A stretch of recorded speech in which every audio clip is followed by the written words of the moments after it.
Tell me about your early work at USGS. I came to work for the Geological Survey in 1958, working with George W. Morey, who was one of the icons of early experimental work on water-rock interactions at high pressures and high temperatures. Where did you attend college and what did you study? Graduate school, I went to Berkeley. I did a thesis on porphyry copper deposits. How did you wind up working in Yellowstone? In 1957, Julian Hemley and I were both graduate students at Berkeley, and we were driving from there to Butte, Montana to look at the copper deposits there. And we stopped in Yellowstone on the way. And I fell in love with Yellowstone and the hydrothermal system immediately. In fact, I remember very distinctly talking to Julian and saying I couldn't think of a better job than to be paid to come and actually study the hot spring deposits here in Yellowstone. 3 years later, I was. I was very interested in looking at what the silica might be in a higher temperature system of Yellowstone. And Don had also done some work in Yellowstone.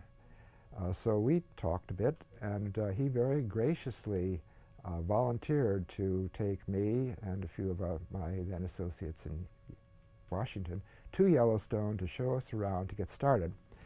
My intent was to bring a photometer to Yellowstone and actually measure these chemical speciation of silica in the waters just as they came out of the springs. And this was very important for giving me information about how silica might be behaving underground. And so it was the silica that got me to Yellowstone. And I had working with me Jack Rowe, a chemist, so I had chemical facilities available.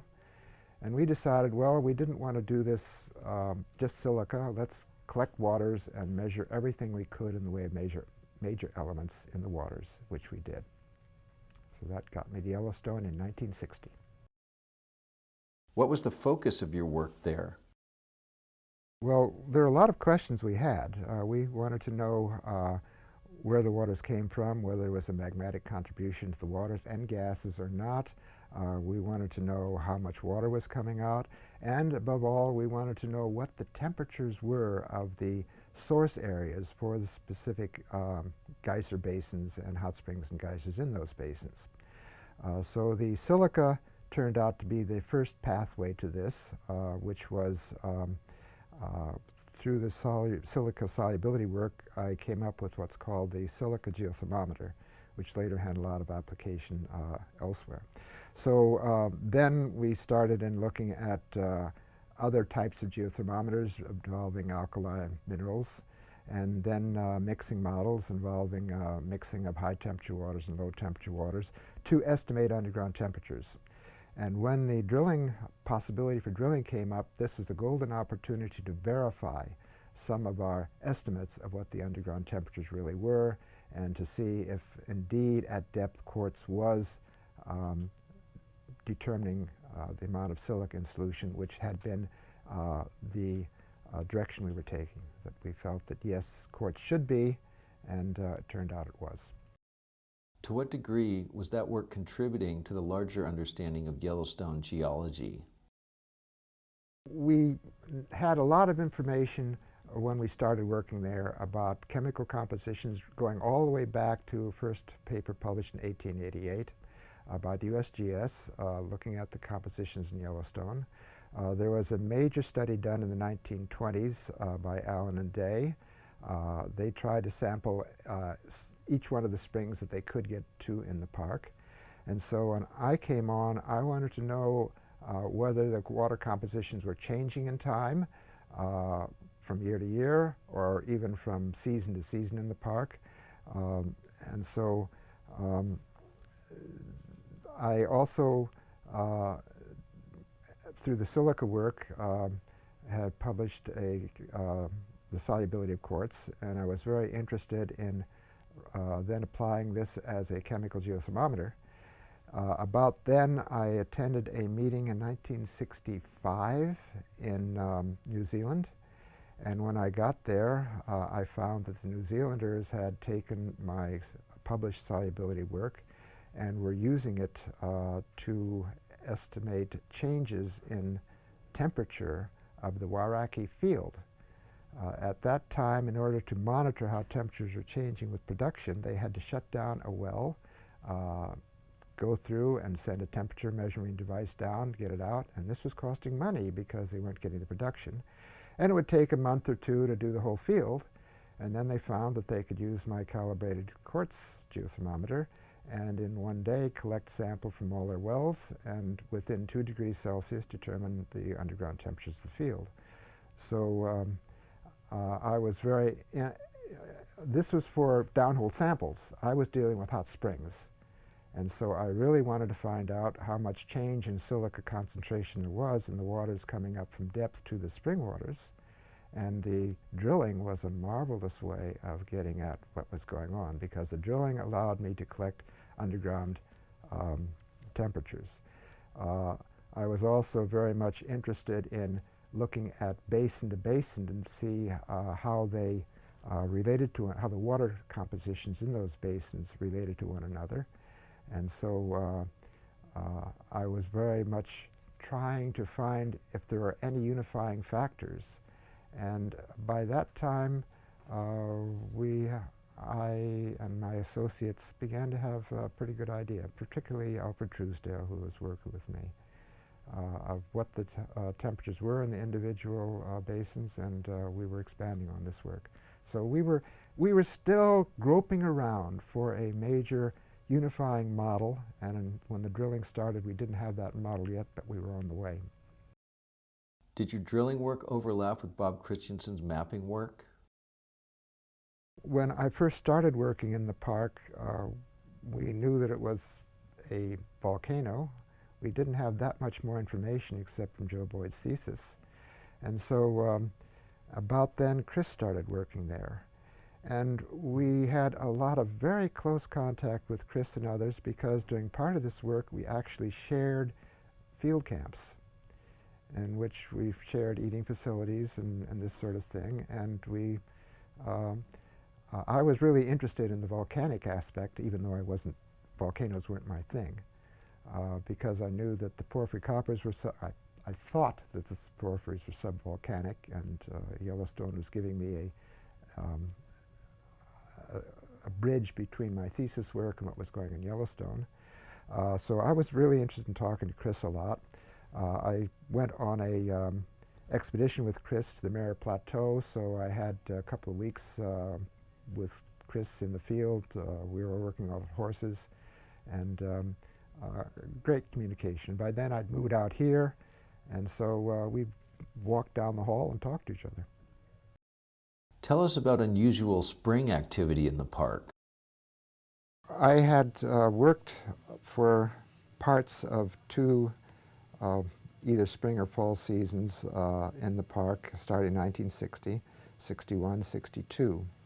In 1962, this was 3 years after the Hebgen Lake earthquake, one of the major springs in the park, Beryl Spring, had stopped overflowing. It was right in the canyon that's the road goes through from the southern part of the park to Mammoth in the northern part of the park. The only way to get through, except going out of your way by many, many, many, many, many miles. The Bureau of Public Roads was supposed to come in at that time and strip away all of the previously laid down road bed that went past that spring. Their geologist had determined that the reason that this spring had stopped overflowing was that a crack had determined after the earthquake.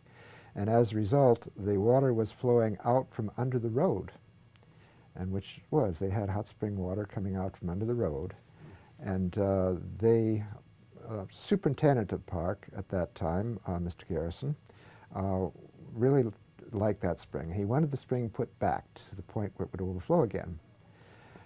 So he also wanted all this road material stripped away from by the spring, and they were going to put and did put a bridge over that area where the water could then flow from the spring underneath this bridge rather than over the bridge. I was called in. They went to the Geological Survey and called me in as the expert, because I was the only person who had any experience at that time in the park, to be their safety engineer and also to tell them when they stripped away all of the fill material to get back down to the original slope.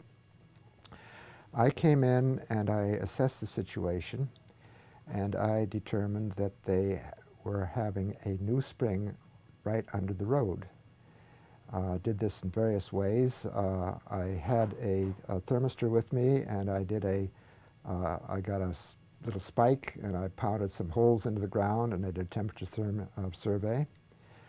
Determined that the temperatures did not fall off from the spring to that new one, from Beryl Spring to the new one, but that they had a new spring. I also took an old bit of rock salt, a cowlick, and broke it up and put it into Beryl Spring, and then with a conductivity measure determined how long it took the water to get from Beryl Spring out to this new discharge, and found that it took something like an hour.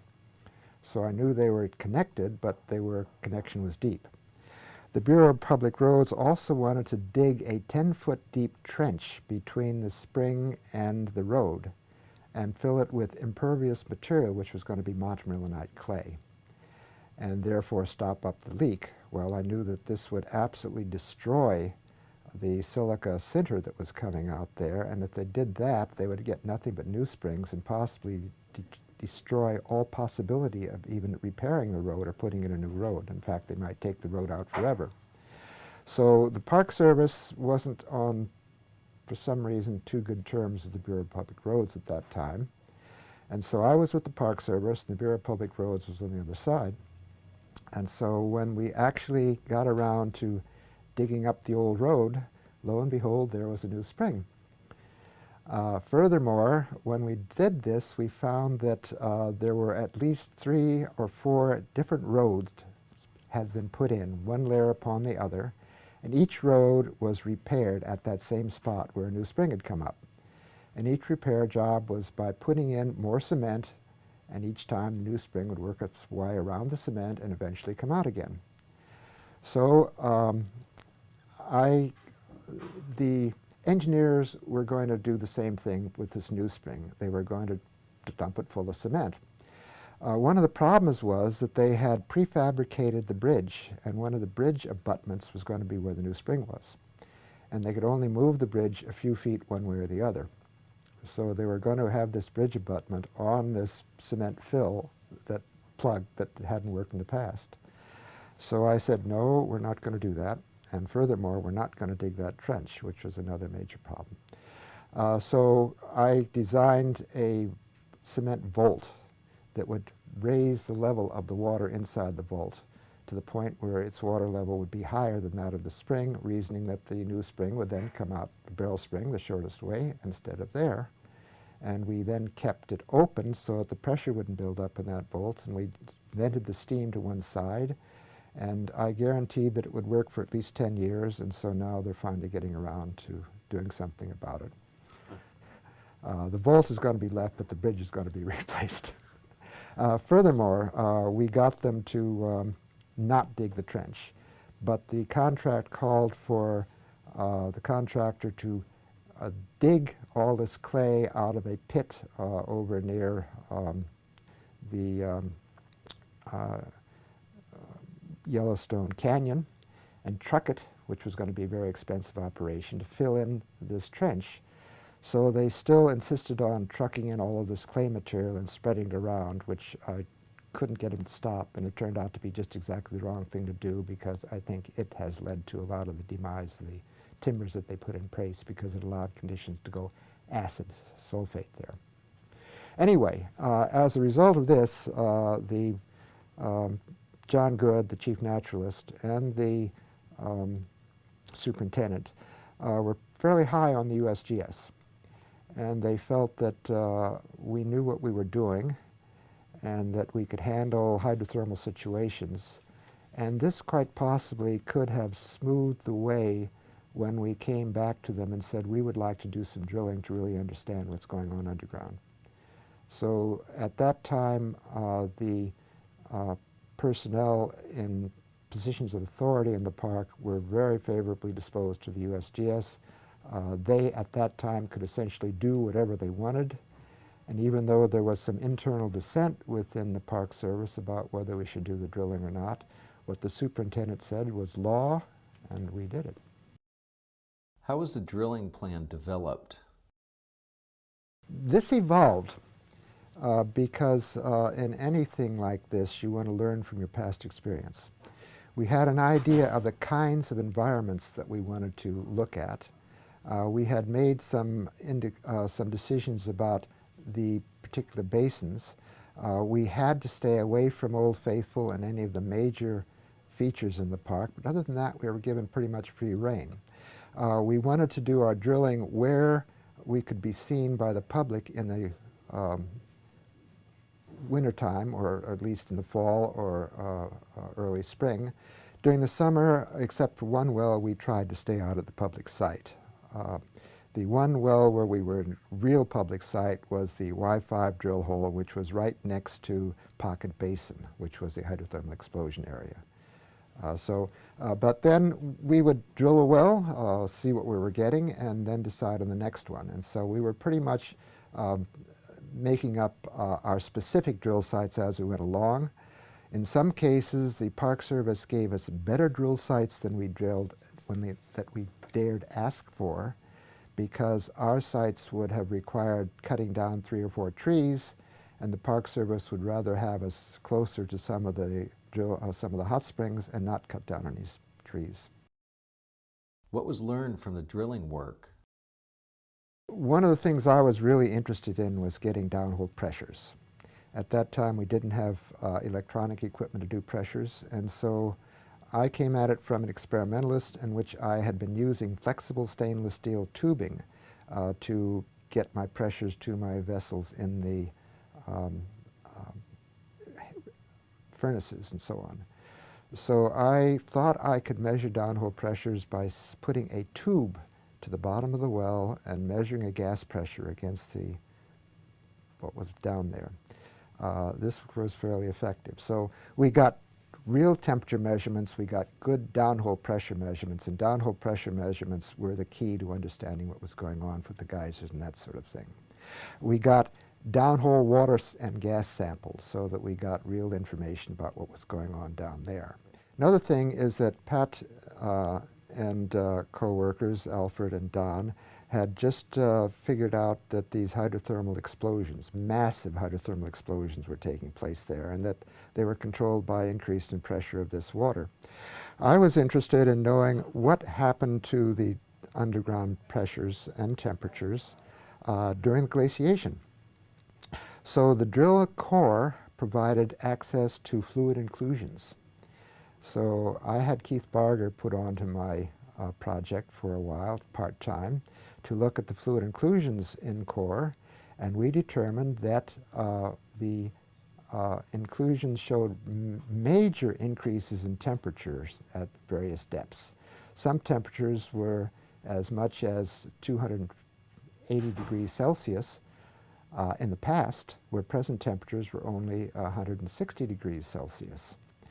This showed that the weight of the glacial ice created a higher underground water pressure, and that underground temperatures were able to increase accordingly, much, much, much higher.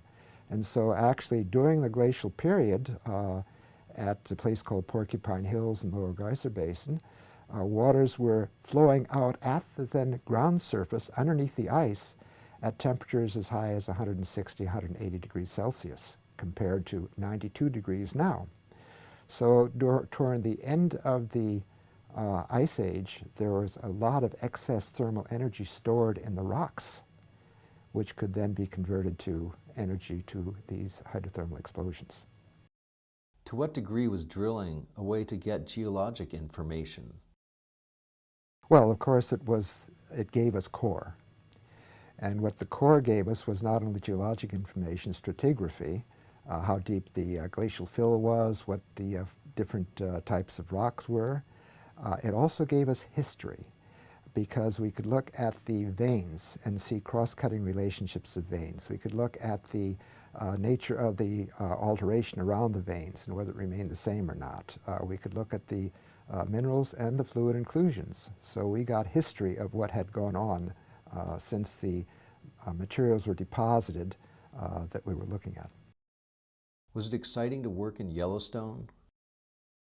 It's absolutely exciting and fun. Yes, yes. I'm accused of never having worked a day in my life. And as we did this, we were learning things about it. The questions that we had to start with, we were answering. And the other really exciting thing was that what we were doing did have application elsewhere. At the time I was working in Yellowstone, this wasn't my only job. I was doing experimental work first in Washington and then here. And at the same time, I was greatly involved with developing methods to do exploration for geothermal energy resources elsewhere, and also ways of helping produce geothermal resources so that they knew what was going on.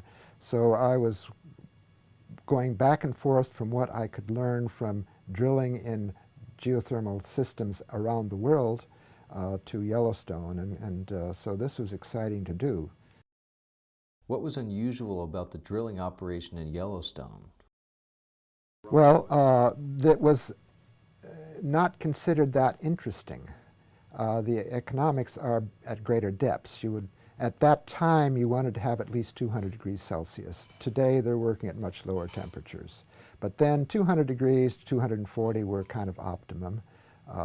They weren't going deep enough to get much higher temperatures. But when you drilled a well, it was very expensive, and to stop and do any kind of measurements in the shallow part of the system wasn't considered economic at that time. And they were also using very big drills and lots of water, so they were cooling things down. You couldn't get good temperatures in the near surface. You certainly couldn't measure pressures. So they would punch right through the shallow zone that we were interested in and go for the deep stuff, and then case it off. Describe capping the well that was shown years ago on CNN. I was key to that. Okay. Okay. We put in the wells. We finished them such that the valve at the top was at below ground surface. There was a cement cellar put around it with a steel door on the top. The idea was, and the actuality was, that we kept going back to these wells over time and measuring temperatures and pressures and sampling fluids and gases from them, because with time our ability to analyze things got better and better, and people from other parts of the world came and they had other interests in different constituents, and so we could give them samples. But with time, there were a certain amount of leakages of gases containing hydrogen sulfide, and some of these wells began to be attacked a little bit. And one by one, we cemented them up. The Y8 well was still open, and the amount of alteration increased there, and it failed. Actually, the valve at the top was blown off. This was within this locked cement cellar. So in late November, it happened. And so we got... What year are we in? We were in, God, 80... 90, 92, 90, somewhere in there. So I got a call that morning from Rick Hutchinson, and said, "We have a problem. I need you up here." And so I was up there that night. Yeah, it had obviously failed. What did you see when you got there? Well, I saw a huge amount of water and steam blasting out like a jet engine from underneath this locked thing. So I met with the superintendent of the park And I assured him that the USGS would fix it and we would pay for it. I did get a commitment from the Park Service that they would do it without bids, essentially. So I went back to Menlo Park through my contacts with the geothermal energy industry. I knew that there had been a problem with a slim hole like we had in Honduras. And so it was a hole drilled by a United Nations exploration. So I found out what driller had taken care of that problem, and he was actually operating out of Salt Lake City. I contacted that driller and told him the situation and asked if he would be interested in participating and whether they had a drill rig available. He was, and they did, and he also had a drill foreman that was in Idaho at that time. So the very next day he had his foreman into Yellowstone. They used a forklift to hold the lid down on this pressurized cellar, undid the lock, backed off the forklift, and the steam blew out like a geyser, and they were able to see that the valve had blown off.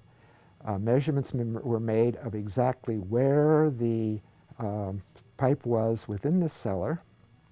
Then with the forklift, closed it up again, put the lock on. So with that information, that week over the phone with the driller, we designed a piece of equipment that we thought we could force down over this erupting column. Actually, it was a pipe with a couple of valves on it, and we wanted to lower this onto the erupting column. My particular major contribution was calculating what the thrust was of the fluid coming out of that well, because I knew how deep the well was. I'd done pressure measurements in it, so forth. So I knew how much weight we needed on this equipment. So it was designed within a few days. We started fabrication before we even had a contract to do it. Just went ahead with it, and about then I contacted the director of the survey and said, hey, we've got to pay for this. So he decided, yes, we had to do it. So anyway, we went forward with it. 2 weeks later, the equipment arrived on site, ready to go with the CNN. Well, actually, it was another local TV organization that sold footage to CNN. Anyway, we were being put on TV as we put this thing together. So we had the drill rig there, we had the new material there, we opened up the top, the thing erupted, we moved the new wellhead equipment over it, came down through this erupting column, stopped the thing up. Then we had to go into the well with drill rods, clean it out because some silica deposited in there, come in with a packer. Everything worked exactly as planned. We filled it up. Also, another thing, we had to do this so as not to interfere with the small geyser that was a few yards away.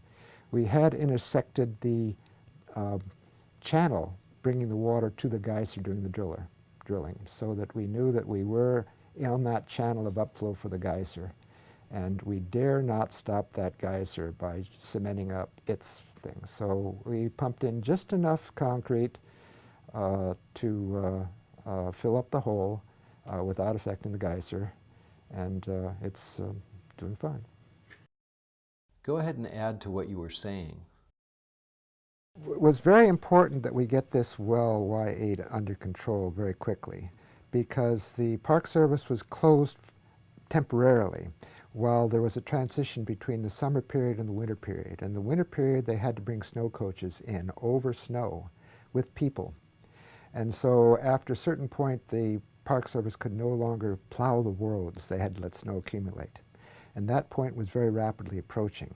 So we had to get this thing capped before the winter season came on, because if the roads got covered with snow, we couldn't bring in the drill rig and so on. So we had a very small period of time to do this, which we did. We got it done about 2 or 3 days before a major snowstorm was to come through. The second thing is that we had budgeted $25,000 to do this repair, which was a princely sum then. We did it for 22. So we came through on time, under budget. What about concerns about downhole pressure? When we first started into the park, our background was the pioneering work that Don White had done at Steamboat Springs. And at Steamboat, he'd found that by putting cold water into the well, he could more than balance the pressures, that it was heavier than the weight of the hot water, and so he could control the wells very easily by just putting in cold water. Came the first well that was drilled in Yellowstone. I wasn't on that well, but I heard an awful lot of it, and I was very interested because I was going to have to go and sit on some of the wells afterwards. Well, they were down a certain depth, and when you pull the drill rods, you're open to the pressures underneath there. Well, they had filled the well with cold water, and were pulling the rods, and suddenly the well went into eruption, unexpectedly. Well, the drillers departed the drill rig very quickly. And so there it was, erupting well, Patrick Muffler, Don White. Patrick climbed back up on this well that was erupting and began to maneuver the machinery around to such a point that he could get cold water coming back into the system and get the well back under control, at which point the drillers, rather sheepishly, I'm told, came back onto the drill rig and took it from there. After that, the drillers, I believe, had a lot more respect for the geologists involved. Now, because we found that the underground pressures, fluid pressures underground, were controlled not by the weight of the overlying column of hot water, but were controlled by the weight of the cold water going into the system, we found that all of the hot spring basins were very much subject to erupting very easily, hydrothermal eruptions and others, because they were here, really ready to go. So this also, our drilling showed us that the conditions in Upper Geyser Basin and parts of Lower Basin were optimum for sustaining long-lived hot spring activity and geyser activity. My silica information showed that the temperature at Upper Basin was optimum for not depositing amorphous silica as the natural waters flowed from depth to the surface, that the silica would not deposit as amorphous silica until after it reached the surface. This meant that the system would remain relatively open. Other minerals might deposit, but it wasn't silica, which was the main mineral. So we had, one, the temperatures were appropriate for not stopping up the system, and two, they had enough energy to give the big geyser eruptions that we see right now. So it really explains why Yellowstone is, why we see it as the premier place in the world for geyser activity. How does it compare to New Zealand? The situation is quite similar to New Zealand. We don't know as much about the deep part of this, at least I don't know as much about the deep part of the system in New Zealand. They have a series of calderas. They have a series of hot spring systems. Many of them are producing from reservoirs, source areas for the springs that are about 200 to 240. The geothermal energy production mostly is coming from around 240. Now it's going up to around 300 degrees. Yeah, but the Yellowstone system was much bigger. And what you need to keep the hot spring system going at Yellowstone are, one, a very, very large heat source. You need a source of recharge water, which is the big snowfall that we get at Yellowstone, which we don't get at New Zealand. So we have a continuous source of water going on there as the snow melts during the season. And we have a lot of seismic activity which keeps the system open, so that if it gets stopped up by mineral deposition, which it does at deeper parts, the seismic activity opens it up again. New Zealand has seismic activity, but it wasn't as seismically active, to my knowledge, as Yellowstone. I still go to the web to look at how much seismic activity there is in New Zealand and elsewhere, and it just doesn't have as much. And it certainly doesn't have the year-round source of recharge water and the huge amount of recharge water that Yellowstone has. And it may or may not have as high a temperatures underground as Yellowstone has. How has the concept of the heat source changed over time? It's evolving. And different people have different thoughts about what the heat source is and how it's evolving. When I first started working at the Yellowstone, we knew that it was volcanic. Even though I had met Joe Boyd as he was a grad student, I was an undergrad student, I had met him there. He was working at the geophysical laboratory when I went to Washington, D.C. I knew him mostly as an experimentalist. I didn't really appreciate what he'd done in Yellowstone. So when I got to Yellowstone, we knew it was volcanic, we knew that there was heat down there, but we weren't even sure whether or not there was any magma left down there.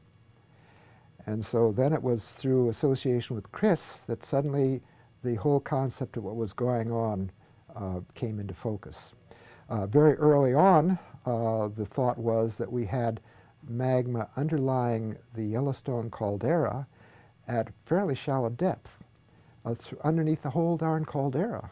And that was the working model we had going for. Then I got interested in how deep the water might be going, and so I teamed up with Mitch Pitt here, a seismologist, and we began to look at how deep the earthquakes were. At the same time, Bob Smith at Utah was doing very similar work. So anyway, looking at very precise locations, Mitch and I determined that seismicity was only occurring within the caldera to a depth of about 4 to 5 kilometers with the then best data we had available. So I reasoned that the water could not be going into the ground any deeper from the recharge than their seismic activity to keep things open. So this put a depth of circulation on the hydrothermal system of about 4 to 5 kilometers. So this then gave us a baseline to look at a hydrothermal system which was mostly pretty much shallow, recharged by meteoric water, and it was kept open by seismic activity that only extended down to about 4 to 5 kilometers. Can you please continue on that topic? We were concerned about why there was a difference between what Don White had found at Steamboat Springs, Nevada, and what we had found in Yellowstone. I can only speculate about Steamboat because I've not worked there. Steamboat was coming out pretty much of a granitic system. It was not experiencing a great amount of seismic activity to keep things open. It was also close to some major faults of, between the Basin Range and the block of rock which was the Sierra Nevada Mountains.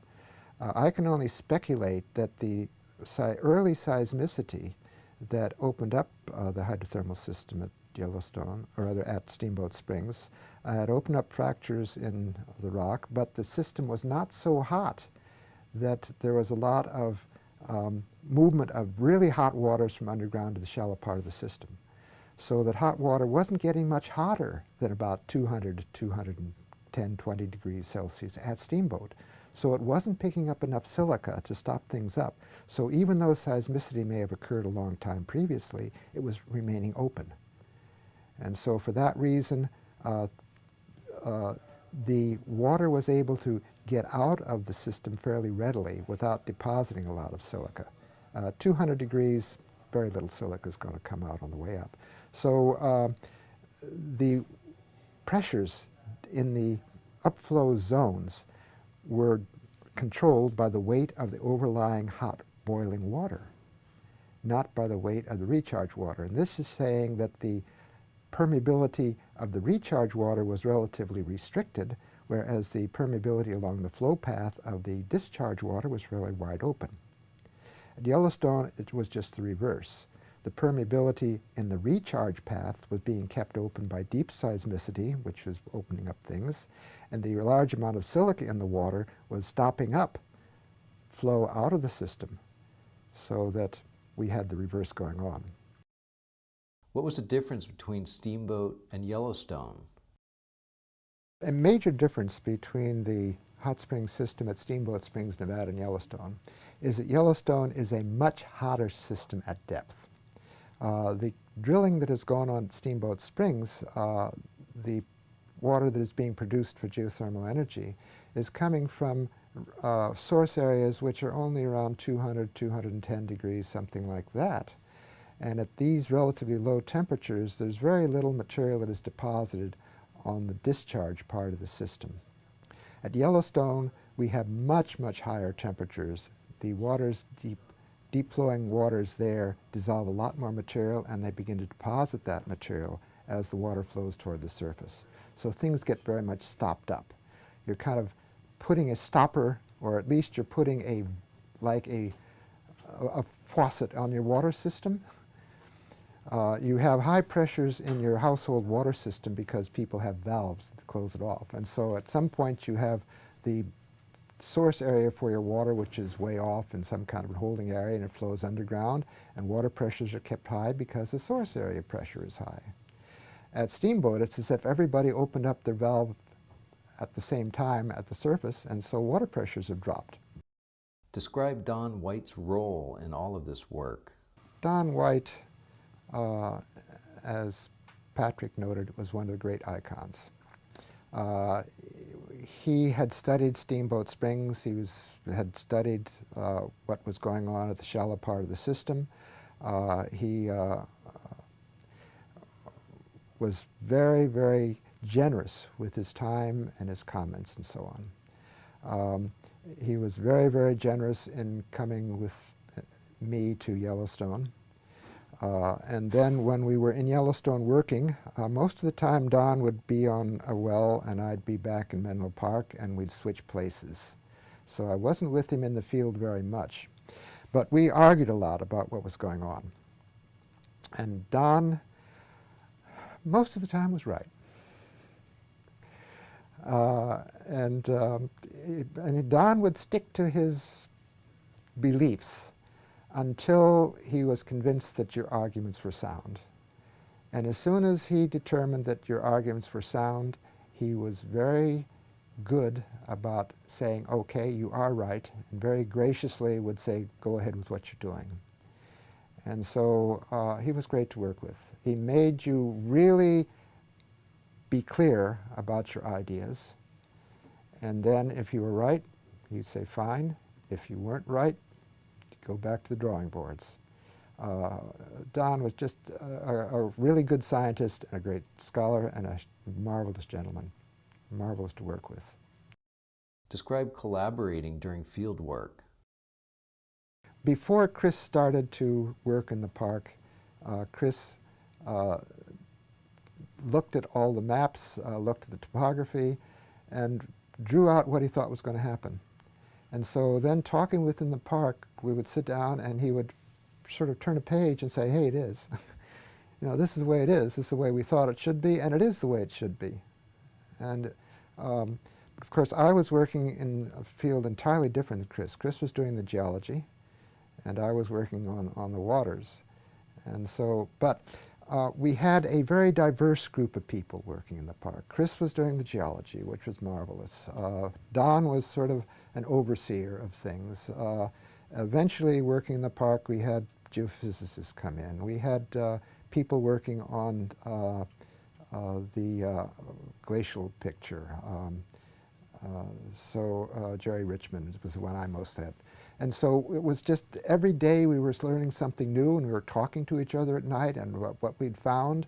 And it was just very marvelous to have all of this enthusiasm going on at the same time. Did you work with Ken Pierce? I know Ken. Ken, I didn't have any direct contact in the park during those early years. I've had more contact with Ken since then, and I'm very, very impressed with what Ken was doing. And then, of course, when I was interested in what the fluid inclusion data were telling us about high temperatures, about seeing how well my estimates of how deep, how thick the ice would be according to what Ken would have to say, and yes, this was fine. And then Also, Ken became more interested in the caldera moving up and down, inflation, deflation, and I became very, very interested in the deflation, inflation part of the story, and related that to hydrothermal activity. But that all was in the later years, not in the earlier years. And so most of my activity with Ken had to do with ideas about movements of the caldera up and down. What do you think of the media's portrayal of the Yellowstone story? People from the television group, it was an English group that wanted to do the initial one. They approached the Park Service and asked somebody from the Park Service to show them around the park when they're first writing the script. The Park Service suggested that they talk to me.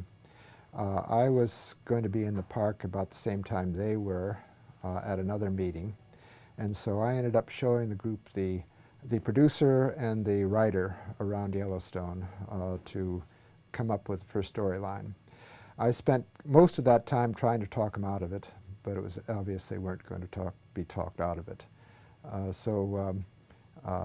Yeah, I was involved with them there. I thought, in general, they did a pretty good job of saying what would happen if you are willing to take their assumptions as being true. This I do not do. I disagree with their assumptions, but for their assumptions it looked pretty good. Any epiphanies during your career?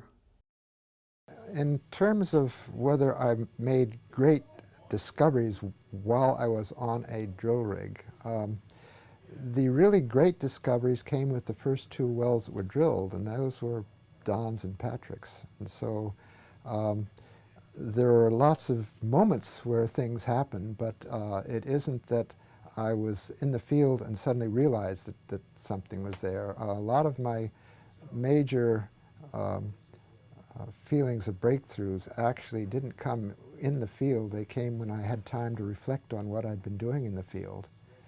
And so they came at other times. But I had a lot of really interesting times on drill rigs. One discovery we made, we were trying to drill with against this fluid pressure underground.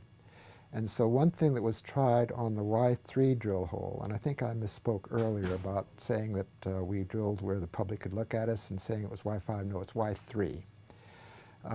Y3 drill hole, we started to use some mud to maintain this pressure, and it, in spite of the mud, went into eruption.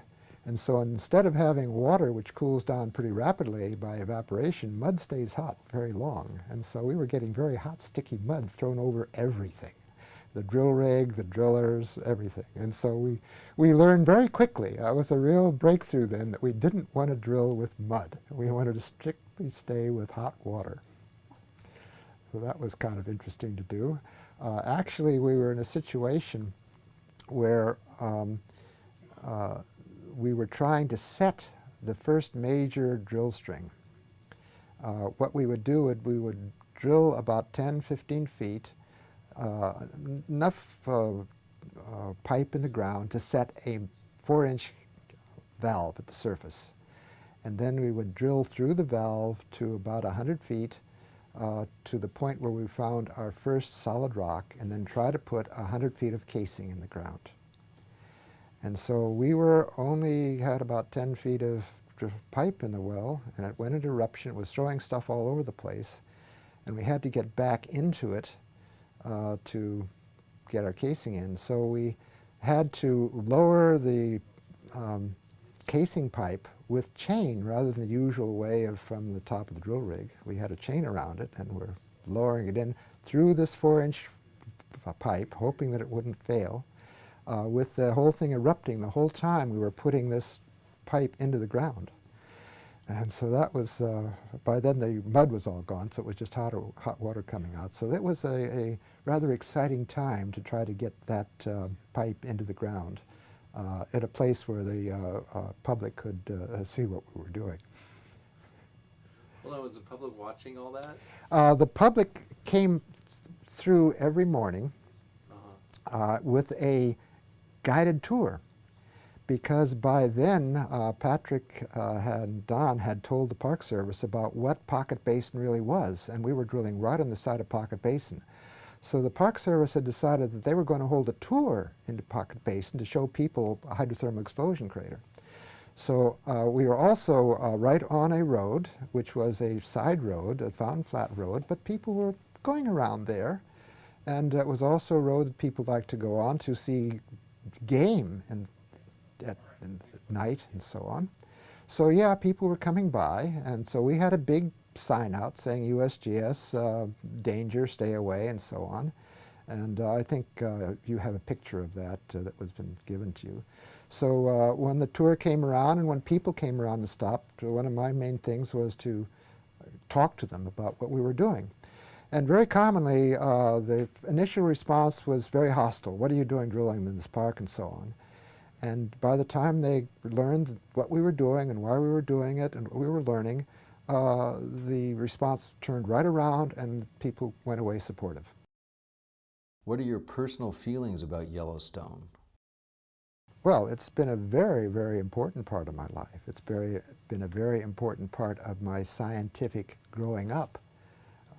It has been a cornerstone of reality that I can keep on going back to. I suppose in part, though, it isn't all reality because there's an awful lot of supposition going on, and it's been really interesting to me to watch new techniques come on in which we can learn more, and it has taught me that I really have to keep on evolving what I think about things, that early thoughts are fine, but you have to keep looking at and reevaluating your data. And Yellowstone was always one of the cornerstones. I kept on working back and forth from Yellowstone to natural systems other natural systems elsewhere in the world that I was working on. And so, and then you come to love Yellowstone. Yellowstone was valuable to us scientifically because it had not been exploited, and it still has not been exploited. And so we can really see a system in its natural state. And that being able to look and study a system in its natural state, such as Yellowstone, it's unique. And then, so many good memories about Yellowstone. I love going back. Describe memorable moments drilling in Yellowstone. After being involved with the Y3 eruption, I went on and sat on Y4, which was relatively uneventful, had some really interesting things happened in it. Then I started the Y5 drill hole that had the finding of the tuff, ashflow tuff. Actually, I sited the hole there, and it was at a grizzly dump. We had, again, about 10 feet of casing in the well, and we're trying to set the 100 feet of casing. We were also drilling, again, very close to a naturally flowing hot spring, as we were at the Y3 one. And as the drillers were trying to drop the 100 feet of 4-inch casing into the well, it got stuck on the way. It got crooked. And it was only the driller and his helper, and they were trying to lift 100 feet of 4-inch casing themselves and weren't having much luck. So I grabbed a big wrench and hopped up on the drill rig with them, and the three of us lifted the 100 feet of casing up. I felt something kind of go in my back and felt I'd pulled a muscle or something. And so we got the casing in. I was very much afraid that the well was starting to heat up. Hot water was coming out. I was afraid it was going to go into a major eruption, and I didn't want another major eruption on our hands, and I was afraid that we might lose the well because I wasn't sure how well cemented that first 10 feet of casing was. So we had to get that well under control. And so we got up there, I helped lift it, and we got it down there, and I helped this thing go on my back. Fortunately, the next day, Patrick arrived to take over, sitting on that well from me. So I was able to give it off to Patrick and then drove home. And I had some other things going on. My mother had just sold her house and was moving into a retirement, and I had to help her move, and I had to do some other things. And so it was then about 6 months later that I went in for my physical checkup and told my doctor that I'd had a backache for the last 4 or 5 months. And so he said, well, let's x-ray it. And he found that I had 2 step faults in my third lumbar vertebra. So is that a broken back? A broken back, right, broken back with 2 offset faults. Does the government fix that for you? Well, by then I was congratulated by my doctor for having saved myself 6 months in traction. Oh, 'cause you It can had tell- already healed itself. And so I haven't had any real problems with that until the last 15 years. Any run-ins with wildlife that you can tell us about? My branch chief came out to visit me while I was working in the park. And he came out with his wife, who was also a geologist, and their infant child, who was being carried on my branch chief's back, Pete Tolman, who had a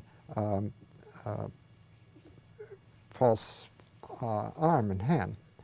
Anyway, I was taking them to a fairly remote area to see a hot spring geyser that was out there.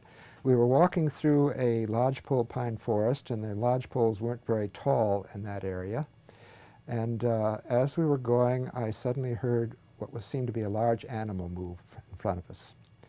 And so I suggested, well, we changed direction and started off in that direction. And the next thing I knew was I saw this very large grizzly loping toward us. What to do? The trees were too small to climb. And so my branch chief hadn't seen the bear yet and said, oh, there's a bear approaching. Would you turn around and walk away? I knew it was impossible to run because you run and the bear might think we're game. No trees to climb. And so I had my geologic pick, and so I had my pick, and I sort of stood sideways and crouched down so as not to look imposing to the bear, and I started talking to it. You great big beautiful bear, and so on, and it kept coming closer and closer. And so finally it stopped about 40, 50 feet away, and it squinted at me and determined who we were, and it turned around and walked away. Describe the first time you were in Yellowstone. The first time I was in Yellowstone, my introduction to Yellowstone, it was in the fall. It was very cold. Julian Hemley and I, we stopped at the Tower Falls campground. Cold, rainy night. We were the only ones there. Julian and his wife and child slept in the car. I had a sleeping bag and a tarp, and I put it out in the campground, and I put my sleeping bag on the tarp over me then, and so I was there all alone. In the middle of the night, I felt this scratching on the middle of myself. And so I had a flashlight in the car, or in my sleeping bag, and so I pulled the sleeping bag away from my face, and I looked up, and there was this open-mouthed bear about 4 or 5 inches from my face. I had no idea what the intentions of the bear were. He's probably just curious. But anyway, when you see an open mouth of the bear that close to you and you're kind of confined in the sleeping bag, you have various thoughts come through your mind. So I remembered that if you have a crocodile that's after you and it's going to eat you, you put a stick in its mouth. So I stuck my flashlight in the bear's mouth, and it couldn't close its mouth. And so the bear ran off with my flashlight trying to get it out of its mouth, and then I got out of the sleeping bag and ran after the bear, and it finally got the flashlight out of its mouth, and I got my flashlight back and went to sleep for the rest of the night, sort of. Was that a black bear or a grizzly? It was a black bear. Thank goodness. I didn't know that when it had its mouth open, though.